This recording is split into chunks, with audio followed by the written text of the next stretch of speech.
Hey y'all, it is Unique, your recovery mastery strategist. I'm back again with Overcoming Overwhelm Day 4.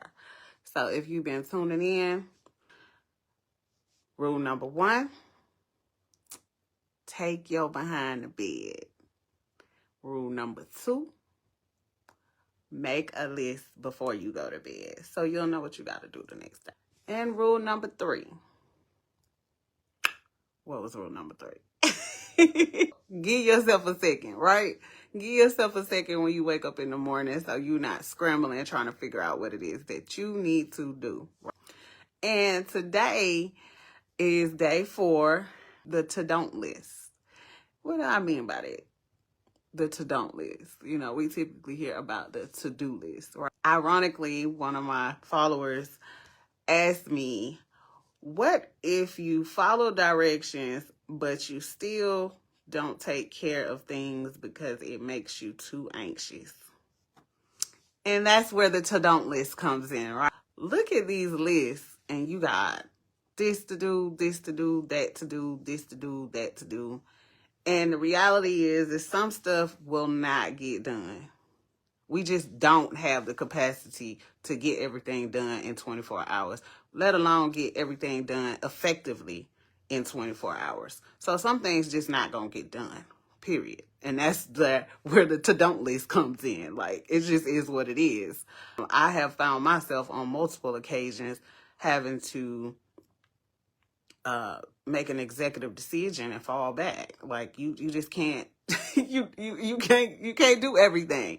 And not do everything effectively. Most important thing is, like I said, being productive in the morning, making sure that you have items in place to do what you have to do.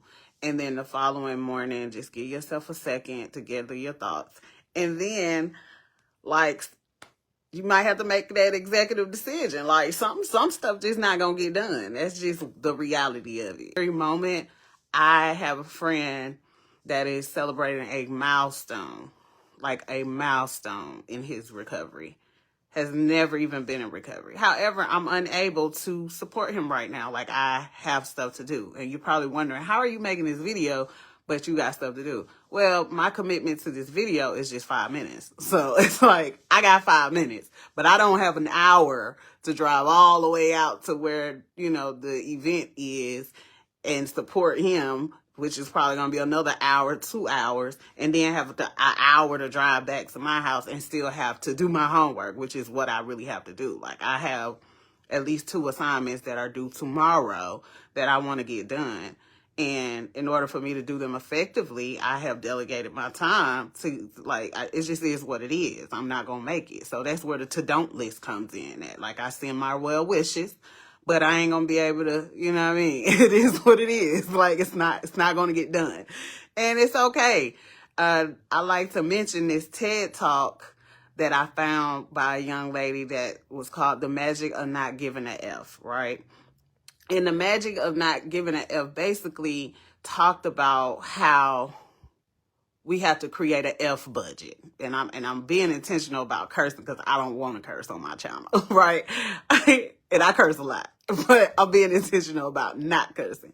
But TED Talk talks about the art of not giving an F, meaning it's not that we have so many things to do. It's that we give too many of our Fs to things that don't really matter to us. Like, they're not even important to us.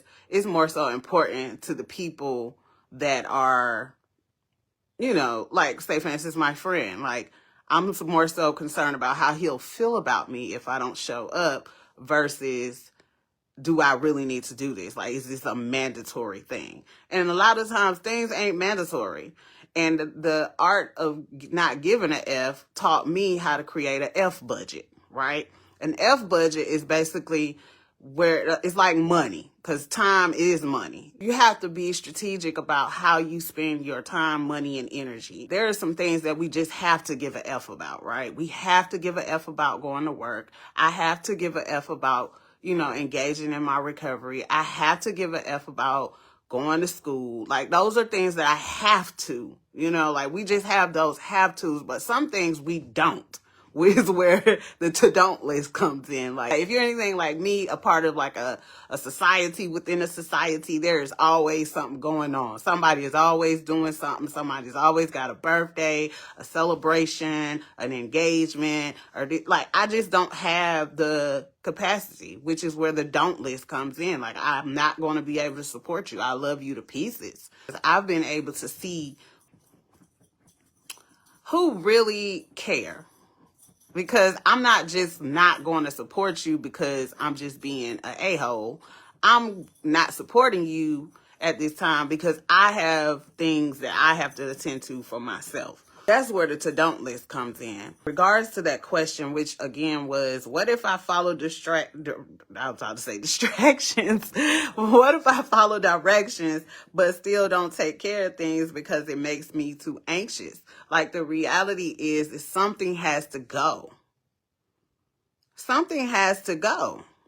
And I also have paralysis analysis. I will lay in the bed, think about all the things I have to do, and I'm mentally exhausted from thinking about all the things I have to do and don't get nothing done. So some things just won't and don't get done.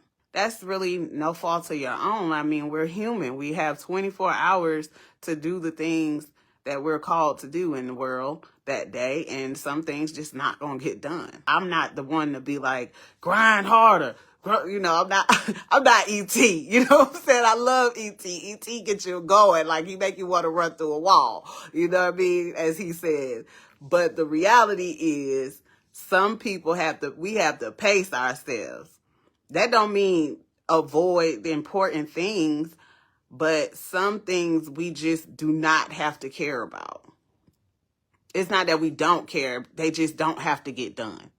Like, I don't have to stretch myself so thin that I don't get what I'm supposed to do done because I'm doing what I need to do for you, which is also another thing that I struggle with as well, because I'm always supporting other people when the reality is, and I keep saying that, is because the reality is I need to show up for myself. So, and just remember, rule number 1, take your behind to bed. Take your behind to bed so you can get up and be productive in the morning. Rule number 2 is make the list. Make the list of the things that you have to do so you can, be more productive and prevent being overwhelmed with all the 1,000 things you have to do. And you can strategically map out how things need to get taken care of. Rule number 3 is, I forgot. Number 3 is, I was just on a roll and then I forgot my own rules. I don't need nobody judging me. Give yourself a second. Okay. And that's exactly what needed to just happen right there. I needed to give myself a second instead of trying to run through everything. All right. So rule number 1. Rule number 1 is take your behind to bed so you can be productive the following day. Rule number 2 is to make a list before you go to bed. Use your calendars, reminders, all of that to keep you aware of all the things you have to do so you're not overwhelmed.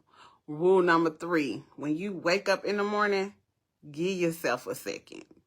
Like, give yourself a second. Don't just run out to the world. Rather you praying, meditating, eating, whatever it is, give yourself a second. And today, rule number 4, make that to don't list. Some things just won't get done, and they don't get done. And it's okay. We only have so much time, money, and energy to spend throughout the day, and everything is just not going to get done. It's not even so much that we get overwhelmed. We can be really, really hard on ourselves. Me, I'm going to talk about me. I can be really, really hard on myself when I do not complete the things that I need to do. I can feel really bad about not showing up for people. But the reality is I have my own stuff that I have to tend to, and I want to tend to them effectively. And I'm just not going to make it. And that's okay.